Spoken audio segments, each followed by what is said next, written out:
छबिल माने छवि थिव एवं मधु माने जी यार ए बहिर रचयिता से मधु ना भी थिला एवं वर्णबोध आमे से छबिल मधु वर्णबोध भितर आमे मधु बाबू को खोजिकी पाऊले ये खाली वर्णबोध अच्छी बहिर नामकरण भितर आउ मधु नांती छबिल मधु वर्ण बोधरे मधु थिले छबिल मधु वर्णबोध ये मधु नांती नहीं बोधे ये ना समस्त को ये बही आसी मुझे भावुँ आपण मान पाखे हाँ तुरंत बही समस्त पाखक पहुँचापी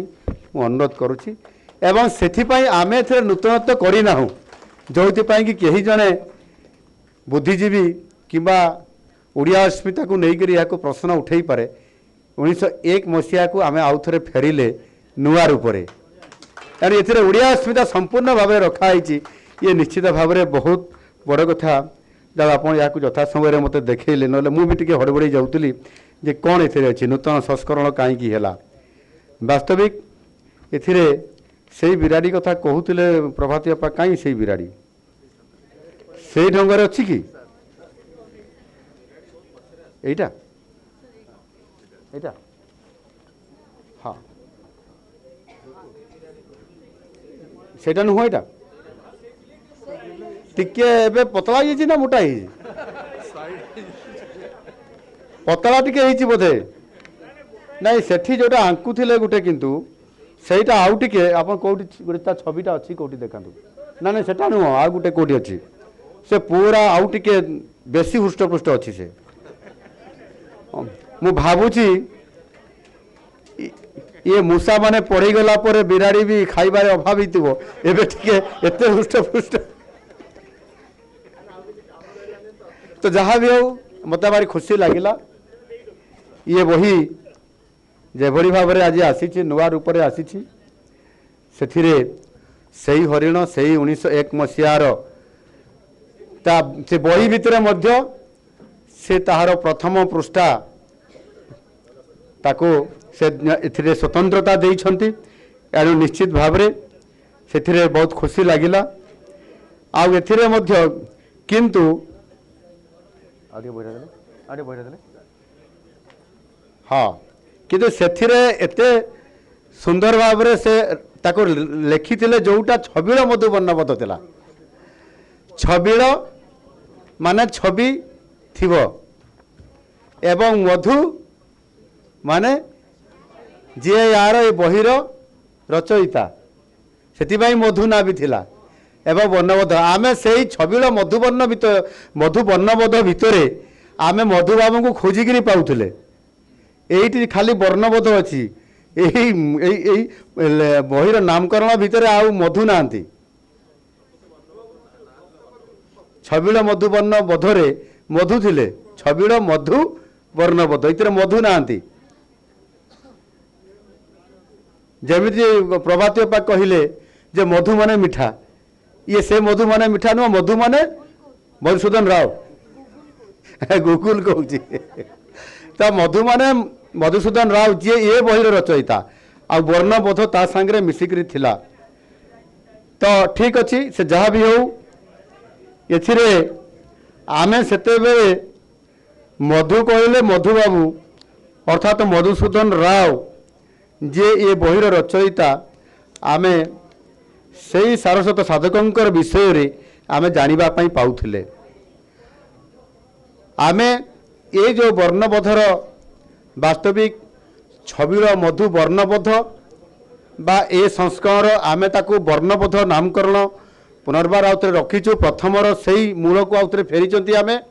आग को जीवा बदले आमे पुणी 1901 को फेरिले ये निश्चित भाव में 100% ठीक कराई एवं आमे से ओडिया अस्मिता को स्वतंत्रता देइछु एवं ओडिया अस्मितार रक्षक जी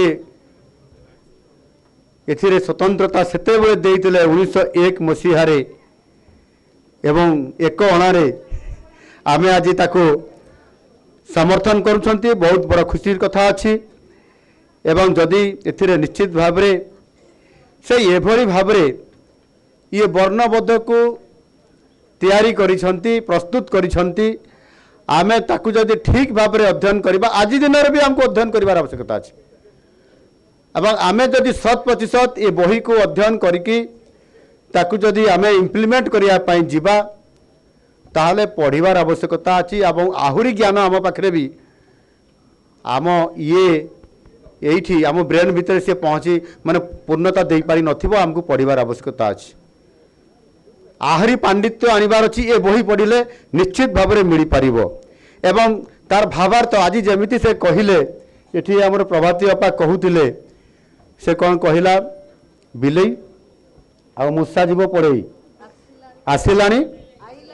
आइलानी बिलेई मूसा जीव पड़ेई एथिरे भावार्थ केमिति बाहरला देखंतु से भावार्थ ए पिला माने किबा किए बाहर करचंती किबा ए मूलरू से भावना अछि निश्चित भाव में थिबो ना ये भी हेई पारे जे जते बेले मूसा तो गात खोड़ी पड़े आसीथिला अर्थात आमर अज्ञतार पड़े आसीथिला आमर एकतार अभाव थिला अज्ञतार अभाव थिला एवं से समय मूसा पड़े आसीथिला लंडन रु इंग्लैंड रु नहीं पड़े आसीथिला एवं सी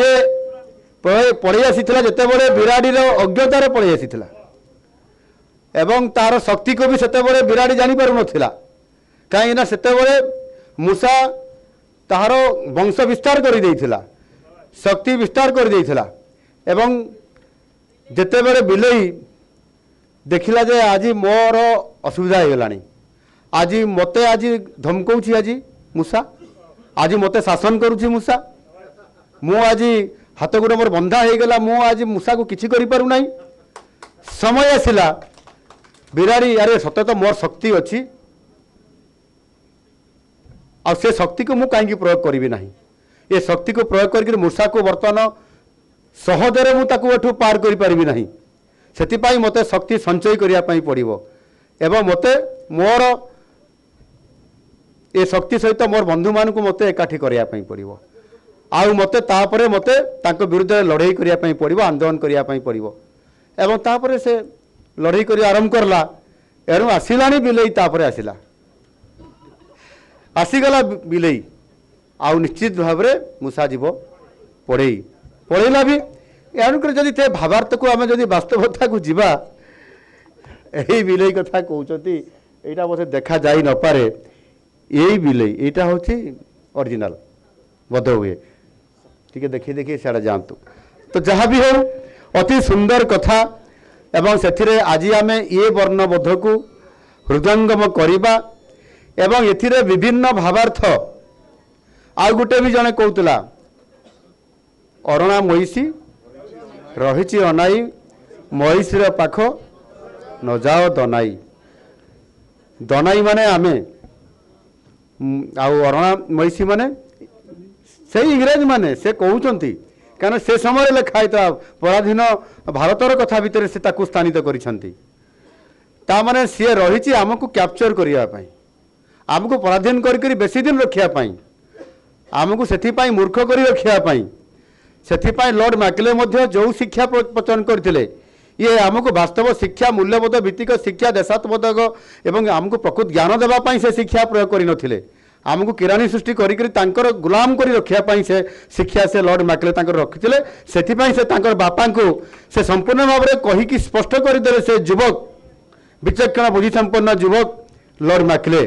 से तो देश सारा बुली थे आसिकी देखिले प्रकृत में भारतर इतिहास को देखिले जे बारंबार कहीं आम जो आक्रमण करुचु एठिकार संपत्ति आम लुटि नौचु समय क्रम से आमको हटई दौरान बारंबार भारत पराधीन होता एवं किसी समय पर भारत पुणी आउ थे स्वाधीनता लाभ करुला यहीटा से अध्ययन कर शेष उपनीत हेले जे भारत प्रकृत में भारत हूँ एक गुरुंकर देश।